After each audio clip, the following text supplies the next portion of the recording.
Last part में हमने देखा था कि जिन को पता लग गया था कि वो अपने वर्ल्ड में नहीं बल्कि किसी इल्यूजन में फंसा है। इसके बाद जब वो उस इल्यूजन से बाहर निकला था तो वो उसी स्पिरिट लेडी को देखता है जिससे वो केओस गेट के पास मिला था, पर वो बस एक स्पिरिचुअल एनर्जी थी जिस वजह से जिन उसे हटाकर आगे बढ़ जाता है।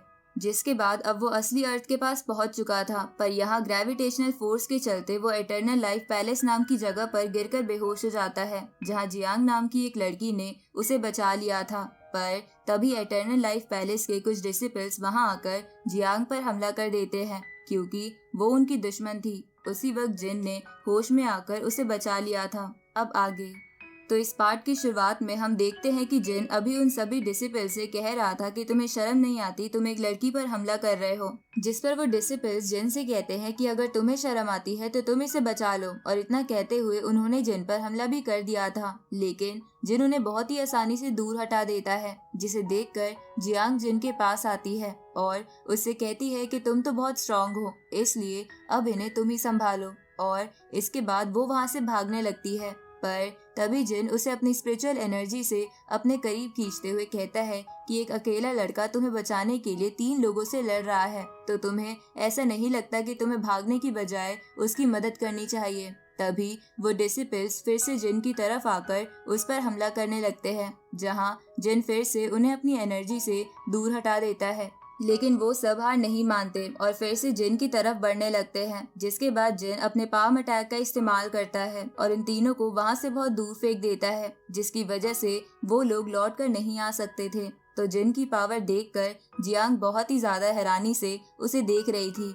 अब जिन पीछे मुड़ता है और जियांग से कहता है कि तुम मुझे इस तरह से क्यों देख रही हो, क्या तुम मुझसे कुछ कहना चाहती हो। इस पर जियांग उससे फ्लर्ट करते हुए कहने लगती है कि तुम बहुत हैंडसम हो, इस वजह से मैंने सोचा कि मैं तुम्हारी मदद करूं और तुम्हें अपने घर लेकर चलूं। यहाँ जिन सब समझ रहा था, इसलिए वो उससे कहता है कि देखो, तुम मुझे इस तरह से नहीं फंसा सकती, क्योंकि ऐसी ट्रिक्स का इस्तेमाल करना तो मेरा काम है। अब जियांग कहने लगती है कि मुझे माफ करना, तुम सच में बहुत ज्यादा स्ट्रांग हो, इसलिए मैंने सोचा कि तुम मुझे मेरे घर तक छोड़ सकते हो। साथ ही ये कहते हुए वो जिन के कंधे भी दबाने लगती है, जिसके बाद वो कहती है कि रास्ते में मैं तुम्हारी मदद करूंगी और तुम जो भी कहोगे मैं वो करने को तैयार हूँ। इस पर जिन उससे कहता है कि क्या तुम बस कंधे दबाओगी। इस पे जियांग थोड़ी शर्मा जाती है। इसके बाद जिन उसका हाथ पकड़ते हुए उससे पूछता है कि तुम यहाँ की नहीं हो, फिर यहाँ पर क्या कर रही हो, और आखिर वो तीनों तुम्हारा पीछा क्यों कर रहे थे।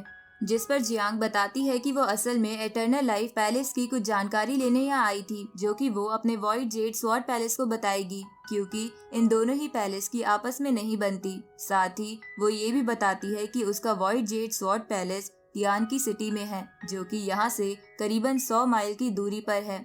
अब ये सुनकर जिन हैरान हो जाता है और तुरंत ही जियांग को उठाते हुए उसी डायरेक्शन में जाने लगता है, और जाते हुए वो सोच रहा था कि क्या सच में मैं घर लौट कर आ गया। इसके बाद सीन चेंज होता है और हम देखते हैं कि वो वहाँ तियान की सिटी में पहुँच गए थे, जहाँ वो दोनों मार्केट के रास्ते से होते हुए जा रहे थे। जिस दौरान जियांग जिन को तियान की सिटी के बारे में बताती है कि हम यहाँ की बहुत फेमस मार्केट में हैं और यहाँ पर बहुत अच्छी अच्छी शॉप्स है। अब तभी एक छोटा बच्चा जिन से टकराता है और जिन के पास जो क्रिस्टल्स थे वो चोरी कर लेता है, पर जिन ने उसे पकड़ लिया था, जिसके बाद वो उससे कहता है कि ये बहुत गलत बात है। तभी जियांग उस बच्चे को पकड़ती है, जिस पर वो बच्चा कहता है कि बॉस आप ये क्या कर रही हो, जिससे जियांग थोड़ा हड़बड़ा जाती है और थोड़ा चिल्लाते हुए कहती है कि तुम बॉस किसे कह रहे हो। जिसके बाद वो उस बच्चे को कुछ पैसे देकर वहाँ से भगा देती है। अब वो जिन को बताती है कि उसका जो वॉइड जेड स्वॉर्ड पैलेस है वो यहाँ से कुछ ही दूरी पर है। इस पर जिन कहता है कि ठीक है, फिर हम पहले की तरह उड़कर जा सकते हैं। लेकिन इससे जियांग घबरा जाती है और कहती है कि नहीं नहीं, हमें पैदल ही जाना चाहिए, क्योंकि मार्केट में थोड़ी भीड़ थी, जिसकी वजह से वो वहाँ से दूर हटते हुए चिल्लाती है कि सभी लोग अपना सामान थोड़ा संभाल कर रखना, क्योंकि आजकल बहुत चोरियां हो रही है।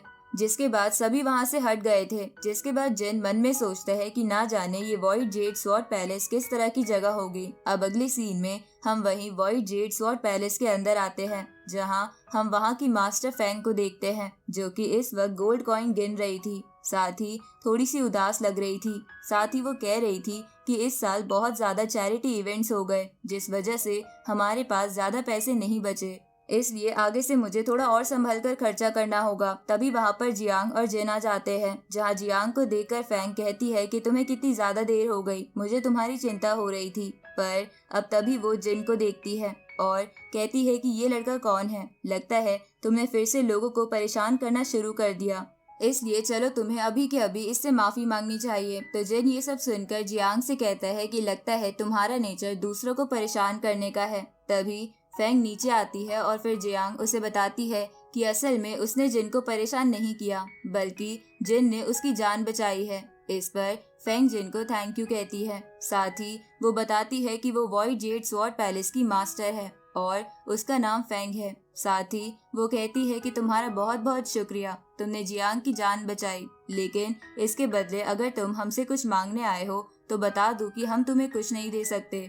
इस पर जिन कहता है कि ऐसा नहीं है, आप चाहो तो मुझे दे सकते हो। जिस पे फैंग कहती है कि देखो, अगर तुम पैसे मांगने वाले हो तो मैं बता दूं कि हम तुम्हें पैसे तो बिल्कुल भी नहीं दे पाएंगे, पर अगर तुम्हें कुछ जानकारी चाहिए तो उस चीज में मैं तुम्हारी मदद कर सकती हूँ। ये सुनकर जिन हंसने लगता है और जियांग से कहता है कि तुम सच में इनकी ही डिसिपल हो, जैसी टीचर वैसी स्टूडेंट। इसके बाद फैंग अपनी एक टेक्निक से एक स्टोन को वहाँ पर समन करती है। साथ ही तभी जिन नोटिस करता है कि स्टोन के अंदर से तो स्पिरिचुअल एनर्जी निकल रही है।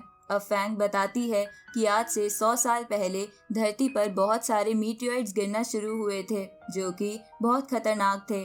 ये सुनते ही जिन को याद आता है कि जाओ ने हेवनली फेस रिलीम को अचीव करने के लिए स्पेशल स्टोन्स का सहारा लिया था, और साथ ही उसी टाइम पर जिन वहाँ जियामू वर्ल्ड में टेलीपोर्ट हो गया था। इसका मतलब ये सारी चीजें आपस में जुड़ी हुई थी। अब जिन फैंग से कहता है कि इन मीटियोइड्स के गिरने के बाद से आप सभी इन स्टोन्स की मदद से ही कल्टीवेट कर रहे हो। जिस पर फैंग कहती है कि हाँ, तुमने सही कहा। साथ ही उस टाइम इन सभी स्टोन्स में कई तरह के अलग अलग स्टोन्स थे, जिनमें से कुछ के अंदर कुछ खतरनाक पावरफुल ऑरा था, जिसकी वजह से आज हम कल्टीवेट कर पाते हैं। इसलिए भले ही हमने एक नई चीज सीखी, लेकिन इसकी प्राइस भी बहुत ज्यादा थी, क्योंकि इस दौरान हमने हमारे परिवार और साथ ही कई सारे साथियों को खो दिया था। अब ये सुनने के बाद जिन कहीं खो गया था, पर जियांग उसे होश में लाते हुए पूछती है कि तुम क्या सोच रहे हो। जिसके बाद जिन फैंग से कहता है कि क्या आप मेरे लिए एक फैमिली का पता लगा सकती हो। जिसके बाद हम अगले सीन में देखते हैं कि जियांग जिन को एक ग्रेवयार्ड में लेकर आई थी, जहां असल में जिन के पेरेंट्स की ग्रेव है, और वो बताती है कि जिस फैमिली की तुम बात कर रहे हो उस सरनेम की 100 साल पहले तियान की सिटी में सिर्फ एक ही फैमिली थी। अब जिन वहाँ अपने पेरेंट्स की ग्रेव के पास आता है तो जियांग बताती है कि एक लड़का है जो अक्सर यहाँ आता है और इस ग्रेव की साफ सफाई करता है, साथ ही वही यहाँ पर फल वगैरह रख कर जाता है। अब यहाँ जिन अपने पेरेंट्स की ग्रेव के पास आकर उदास हो गया था और उसकी आंखों में आंसू थे, पर वो जियांग से कहता है कि आज बारिश बहुत हो रही है। जिसके बाद वो हाथ ऊपर करते हुए बारिश की बूंदों को रोक देता है, जो देखकर जियांग हैरान थी। और इसके बाद जिन थोड़ी सी पावर का इस्तेमाल करते हुए उन काले बादलों को भी हटा देता है। साथ ही खड़े होते हुए कहता है कि मदर फादर, आपको चिंता करने की जरूरत नहीं है, मैं पूरी तरह से ठीक हूँ और मैं जब आपसे फिर से मिलने आऊँगा तो अपने सारे दोस्तों को भी लेकर आऊँगा। तभी वहाँ पर एक लड़का आता है और जिन से कहता है कि जिन, क्या ये तुम हो? अब जब जिन पीछे मुड़ता है तो वो देखता है कि वहाँ पर जियांग था, जिसे देखकर जिन बहुत खुश होता है और उसके पास जाते हुए कहता है कि अरे तुम अभी तक जिंदा हो। इस पर जियांग कहता है कि हाँ, तुम भी तो जिंदा हो, फिर मुझे क्या हो सकता था। अब जियांग पूछता है कि आखिर तुम थे कहाँ, जिस पर जिन कहता है कि ये बहुत लंबी स्टोरी है, इसे मैं तुम्हें आराम से बताऊंगा। अब इसके बाद वो बैठकर उसे पूरी स्टोरी बताने लगता है। अब जिन की पूरी बात सुनने के बाद जियांग कहता है कि कमाल की बात है, तुम हमेशा कल्टीवेशन की बातें करते रहते थे, मुझे तो इस पर यकीन ही नहीं होता कि ये सब असलियत में होता है। और हमारी अर्थ के बाहर भी दूसरे ऐसे प्लैनेट्स हैं जिन पर लोग रहते हैं और कल्टीवेशन भी करते हैं। काश मैं भी पहले से इस चीज पर यकीन करता होता, क्योंकि ये तो बहुत ही ज्यादा इंटरेस्टिंग चीज है।